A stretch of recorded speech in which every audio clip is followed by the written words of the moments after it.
Welcome back to the Red Dice Diaries RPG podcast. I'm John, joined as ever by my co-host and wife, Hannah. Hi. And we're going to be looking at monsters in RPGs.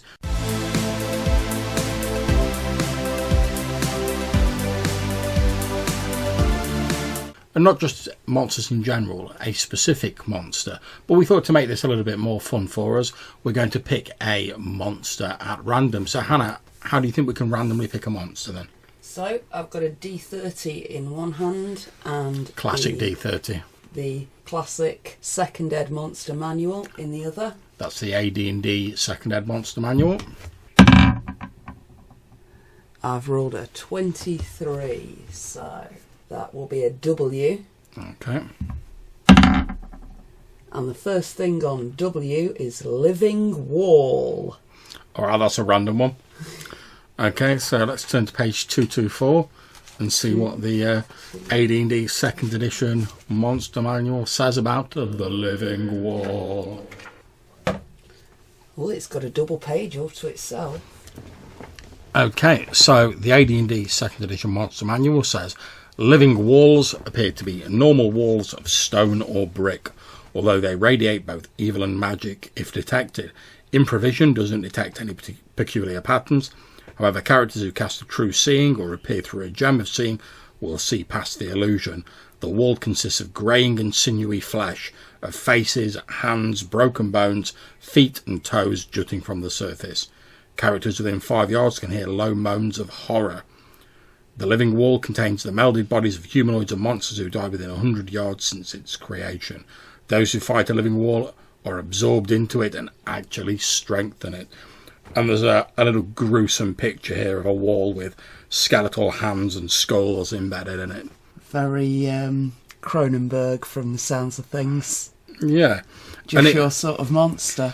And it seems that it's, from the look of it, it's designed to sort of bridge that gap between being an actual monster and a trap.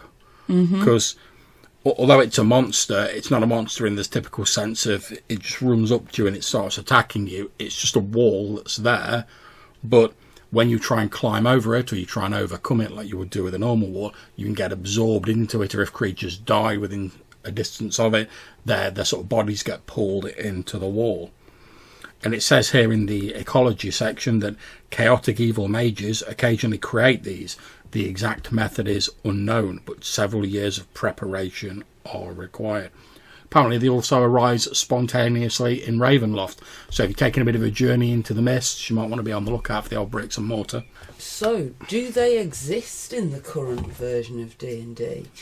Are they a main... I don't recall seeing them in the main monster manual, 5th edition. Appear to be. They're certainly not called living walls anymore, if they are. No, I'm pretty sure they're not in there. Let me just have a quick look on the old internet, see what we can find about that. They may have been produced as a sort of fan supplement or something like that. If you have a look on the D&D Wiki at dndwiki.com, there is an entry for Living Wall as a 5th edition creature. And it's pretty much the same sort of description here. It describes it as a horrifying construct like undead, made of the bodies of humanoids compressed into the shape of a wall, often encountered in the lairs of necromancers, lichers or vampires, serving as part of a torture chamber or to cover the true openings of secret passages. No one knows whether they're limited in size or longevity. And I'm having a quick look at the old Dictionary of Mythology to see if there's anything that might fit the bill in here. So I think these, certainly from my experience, these seem to be mainly be a sort of a D&D centric creature. Although I believe I've seen them used in D&D before, I've not come across them in any other particular systems. And obviously they're not really a mainstream monster, they're a little bit on the niche side, but they're obviously popular enough, like I say, perhaps because they're bridging this gap between sort of trap/terrain feature and monster, that they've been adapted to 5th edition. So, interestingly, the Dictionary of Mythology says that there is a demon who's a duke in hell called Wall. Oh. That might be an interesting take to put on the creature. And looking on the internet, I can see that in demonology, Vual, also pronounced Wall, is a mighty Duke of Hell, commanding 37 legions of demons. He gives the love of women, causes friendship between friends and foes, and tells things past, present, and to come. Often depicted as a dromedary, so a one-humped camel that after a while changes shape into a man and speaks the Egyptian language, but not perfectly, with a deep voice. So, looking at the sort of the mythological stuff, it seems to be like more closely tied into demonology and demons, whereas the traditional D&D versions are obviously more necromantic. It's a constructed thing. Just a interesting frame to put on it if you wanted to. Obviously, there's not really much else in there that I can see about living walls or walls of flesh. But if we think about it, it has sort of been represented in like popular media. I mean, think about there's the bit in Labyrinth with like the helping hands that come out of There's the wall. loads of stuff in films with like walls of flesh, particularly Hellraiser. Yeah, That's got loads of that sort of imagery. and I mean, even if you go back to the old UK TV classic Nightmare, they had the faces that appeared in the walls as like guardians that asked you like the questions 3 before you could like continue on your journey. Yeah. So I think potentially we've got a couple of assets or facets we can look at them. One, they're obviously an obstacle because a wall in RPGs tends to be it's blocking you off from getting somewhere. You have to get round it or through it to get to your objective. Yeah, it's a good way for a high-level villain to guard his place that he's hiding in when your players are out hunting for him. That's like it. You mentioned a vampire's lair or a necromancer's tower could be surrounded by one of these walls. That's it, and I think the advantage of having this sort of thing is it adds an extra element to that. So it's not just, it's a giant wall, we've got to climb over it, or we've got to smash our way through it. Because if you try those, obviously this thing's going to try and absorb you. But it's also partly a trap, because obviously traps in D&D, they tend to be, you don't immediately see them. The rogue or whatever has to search them out.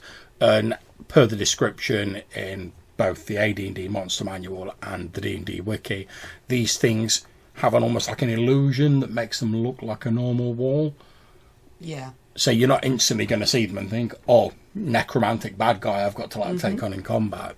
So it's a bit of a trap, it's a bit of a monster. Although I do remember a certain Zimmersy from about 20 years ago who built himself a cathedral of flesh purely for intimidation purposes to meet other characters in that game and show them how scary you were as you sat on your throne made of many of your child. Yeah, and the character Hannah's referring to there was a character I played in a Mind's Eye Theatre sort of vampire game ages ago. And as Hannah says, the purpose of using the sort of flesh-twisting arts of that vampiric clan to make this horrendous cathedral was pretty much entirely for intimidation purposes and to make people think that my character was more of a badass than he actually was. And basically, to avoid unpleasantness by going like, look, this is what's going to happen with you if you start, so let's just like not have a combat, let's just have a conversation. And I think potentially you could use the living wall in the same way. I mean, let's face it, if you go towards a vampire's lair, and when you're facing him in this room, maybe he's got some of these walls that don't have this illusion on, and you can see straight away what they are, you're going to know that he's got some sort of magical power backing him up, and he's obviously like... Yeah, that is one scary dude when he's sitting there on his living throne with all the walls around him chomping for your blood. That's it, and also because these walls get bigger and they absorb like the bodies of the enemies of this person, you can sort of see what's happened to the people who've like crossed that villain in the past. So without having to like bump up your challenge rating of your monster or anything like that, you've sort of set the stage, and immediately you know a lot about this bad guy when you confront them in a lair that has this sort of thing in it.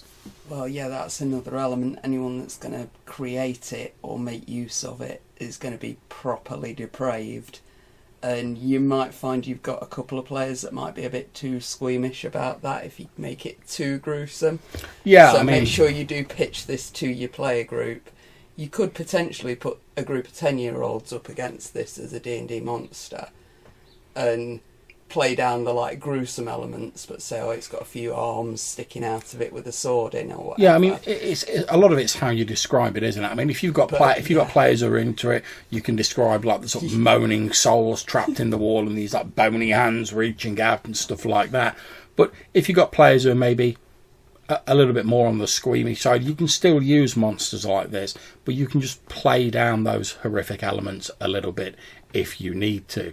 You know what the sort of the pitch of your game is, so judge it accordingly.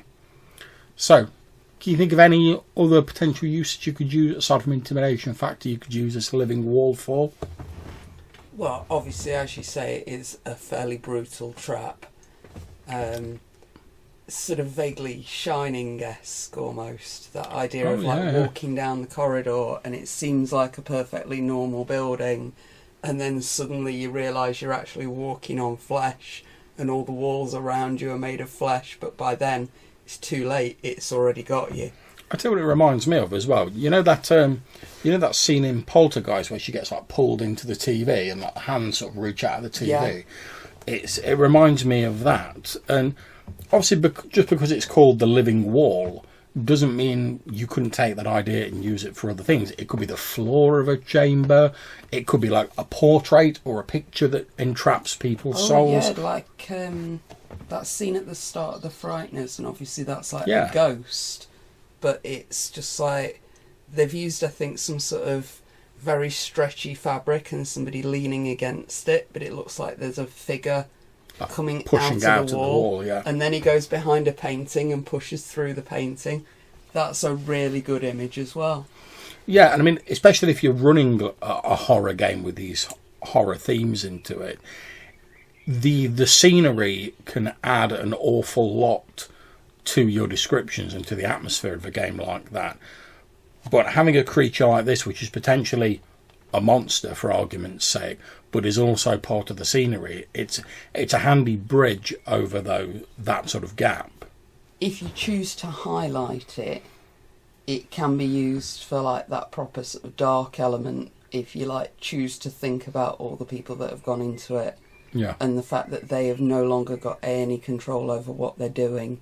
I think the thing that makes this particularly horrifying is if you're absorbed into the wall, it like traps your soul in it. Now, obviously, we know that like death in D&D tends not to be as final as in real life. There's resurrection, reincarnation, stuff like that. But if your character's soul is pulled into one of these living walls, effectively you can't be reincarnated or resurrected until somehow they've got your soul out of the wall, and that could be a whole like quest unto itself, really. Exactly. Yeah, your friend, your person, whatever, has got stuck in that wall. You're going to want to see it destroyed. Well, that's it. I mean, think of the horror of, like, let's say you get into the vampire's keep, you make it out, but you've lost, like, a couple of friends. You go to the temple with, like, your sack loads of gold, and you're like, I need you to resurrect my friend. And they're like, well, we can't do it. Their soul's not where it's supposed to be. We don't have their body. You then have to sort of go back, sort of quest back in there to try and recover the body and the soul of your friend. Not just that, but all the, like, people that you could put in as NPCs who've just wandered in one after another trying to save the person that went before them. Or my little child wandered into the wall. Yeah. And then my husband went after him, and yeah, I think they could be really horrifying. But as we say, you know, pitch it as appropriate for your group. This isn't going to be to every group's flavour. But if you've got a group who like don't mind those horror tropes and they don't mind it getting a bit darker and a bit nastier, just go for it. Cool monster. Yeah, pretty like cool. We use the dice. Yeah, I mean, I do vaguely remember reading that monster, thinking it was cool when I first got the D&D, the AD&D second edition monster manual. But I think I've seen it used in one game, some variant of it. But I think again, it's one of those niche monsters that like doesn't really see a lot of use. Mm-hmm. which is a shame. So if you're looking for something horrendous that your bad guy can have to really like bolster up the evilness of their reputation, whilst also making their sort of their fortress, their keep, whatever, dangerous unto itself, you could do far worse than looking at the Living Wall. Like I say, it's in the AD&D 2nd edition Monster Manual, and also if you do a quick search for Living Wall 5th edition, you will find a version of it on the D&D Wiki for the latest version of D&D. Thanks for listening. We hope you've enjoyed that episode. If you want to get in touch with us, you can drop us an email. The address is rddrpgpodcast@gmail.com. Or if you want to leave us a voicemail message, you can head over to our page on speakpipe.com, and that will allow you to leave a 90-second voicemail, and you might even be featured in a future show. There's a link to this included in the show notes, as well as a link to our website and other places where you can contact us. We hope you enjoyed the show, and we'll see you soon.